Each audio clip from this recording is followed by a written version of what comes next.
Hey guys, and welcome back to another video. In this one, we are going to be talking about Samurai 8 Tale of Hachimaru, Chapter 10.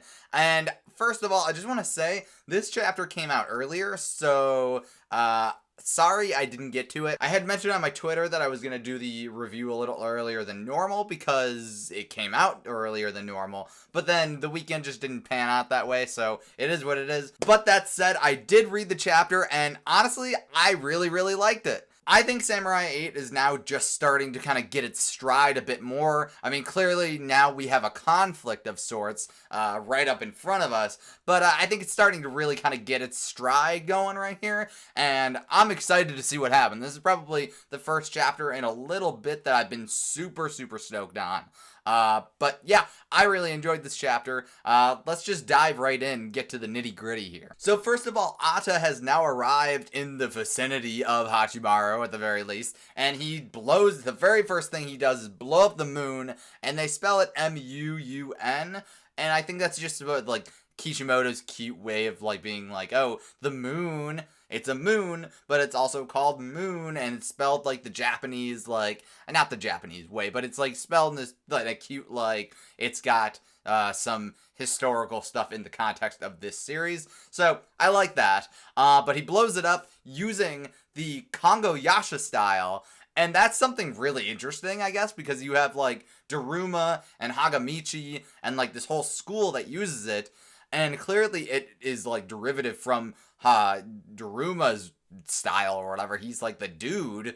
So where did Ata learn this? I'm interested to know who Ata actually is, whether he was an old apprentice, or maybe some kind of like, maybe he learned it from somebody that defected from the Kongo Yasha style school. I think he's got deeper connections than we think. Obviously, he's still looking for Hachikaku, and we don't know what that really means yet. But he's on the scene, and he gets confronted by the head samurai dude of like basically I guess the organization, because he's like, I'll take care of this one. Everybody else just chill out. And this guy is super cool. He has a like a bird holder, and it's massive. I believe that Ata calls him by his like full title, which I think is Mujin the Immortal Garuda, which is pretty fitting for a guy that, like, immortal is usually tagged on to like characters or people that are like really like they get through every battle, they never die. You see that in like Golden Kamuy, where it's like, oh, immortal Sugimoto because he doesn't die and he just gets through every battle. So maybe Mujin has that kind of reputation, and then Garuda obviously comes from his holder, which is a giant bird, and when he forms the armor, it is so freaking cool. Speaking of his holder and armor, so apparently he has a Yokozuna class holder, and his holder is named Karudaten, although he shortens it to like, I think Karu or something like that, which is kind of, it's cute. It's a cute way of like, oh, it's his holder, it's basically his pet, so he calls it by a shortened version of it. Either way, it's really cool, and it's really big because I think it's on top of like, I think it like comes off of the space station that they're on. So he's clearly keeping his holder on their space station as like kind of its armor in that sense when he's not using it, and I think that's really cool too. But he's massive when he has this armor on, and it makes me wonder like, it's the tiny little guy inside the armor, and then it's just a big like thing, kind of like a Susanoo from Naruto, or is it? I don't know. I mean, I'm not imagining he gets like a giant body. Either way, him and Ata go at it, and it's super cool, even if it's just like a couple of pages. The best way I can describe these couple of pages or whatever is that it's an epic space fight. It is super cool. Ata uses multiple swords, and he ultimately defeats Mujin, and pretty handedly too. If I remember correctly, there's a panel with like Mujin having a bunch of swords just stuck through him, and he basically explodes into his like, all that's left is like the core thing, and his locker ball, which is an interesting thing. So when a samurai dies, it seems like they just turn into the locker ball, and then the locker ball like crumbles away. So really their core is a core. It's the locker ball inside of them, which is weird. It's a whole like, it's really weird because an organic person becoming a cyborg, it's not just, oh, their body's a little bit mechanical. It is like they become this goo that can form things. It's a really weird concept, honestly.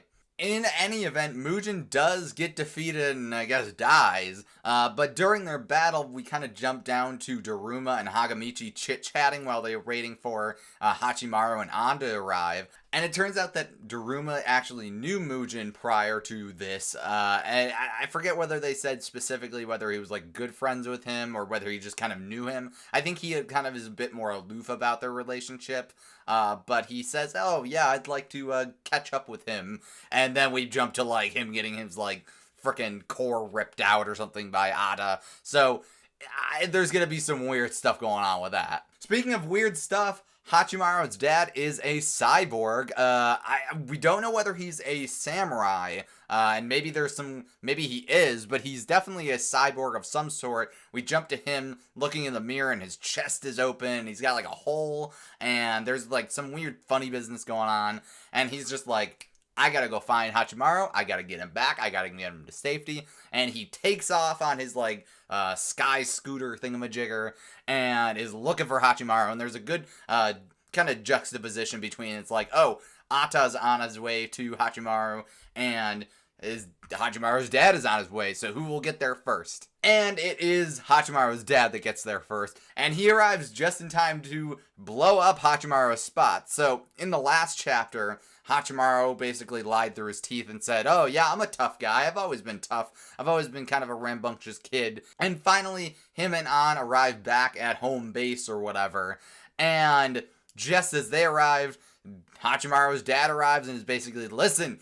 you're a weak kid, you can't do this or whatever, and there's a whole thing, and Hachimaru looks kind of ashamed that he basically lied through his teeth to An, when if he had just been upfront about it from the very beginning, things probably would be pretty chill. So I'm betting that there's a little bit of a weirdness between them now that she basically knows that he's a stone cold liar. I will say one thing though, that I do kind of like that, in a sense that like he lied to protect himself, like emotionally, because it's like, if she's looking for a super strong samurai person to help her and protect her or whatever, he wants to put on this air that he is that, despite not being that quite yet.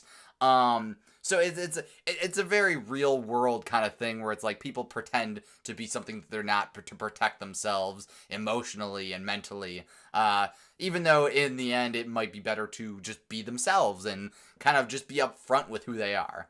As if the battle between Ata and Mugen was not cool enough, we're kind of gearing up for a battle between Ata and Daruma, because just as they're kind of like dealing with like, oh, Hachimaru's dad showing up or whatever, Ata shows up, and obviously Daruma's like on top of it. He notices him coming immediately and gets all serious, and basically they like block each other with their swords, and that's not even the crazy part, though, because it appears that Hachimaru's dad actually knows Ata, which is something I didn't fully expect. Also, we got a name for his dad. I don't remember whether we actually got a name for his dad or whether he was just always being called Dad, but I guess his name is Dr. Furuta, and, well, I guess the doctor part is the bigger surprise. I'm assuming maybe he's like, if he's not a samurai specifically, maybe he's some kind of like person that works on the locker balls, or he used to, and he was involved with the creation of samurai and all that. So there's definitely some kind of mystery with his dad that I think we've been building up here for a little while now in the back burner. But it's kind of coming to a forefront now. So we come away from this chapter not only having some like really cool battles, or a battle and a half, battle and like a fourth or something like that, because obviously him and Ata and Daruma didn't actually battle, they just kind of like parried each other. But we came away with a few questions still. Who is Hachikaku? Is that Hachimaru, or is that somebody entirely different? Is Ata confused?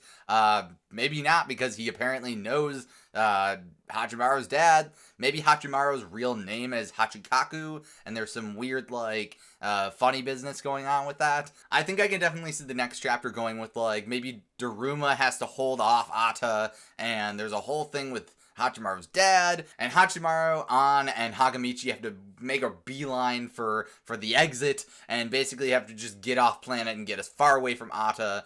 And that's basically where we start. So we have like that kind of trope where it's like, oh, the main character starts training with their master, but it gets interrupted and he has to kind of go off on his own, only to eventually come back to that training once they've got more experience under their belt anyways. So I think it'll be an interesting, cool thing going on there. Overall, I enjoyed this chapter a lot. I'm excited for the next chapter. I can't really say that I've been excited for chapters in this series so far up to now, but things are really kind of coming to a head and I'm excited for the next chapter.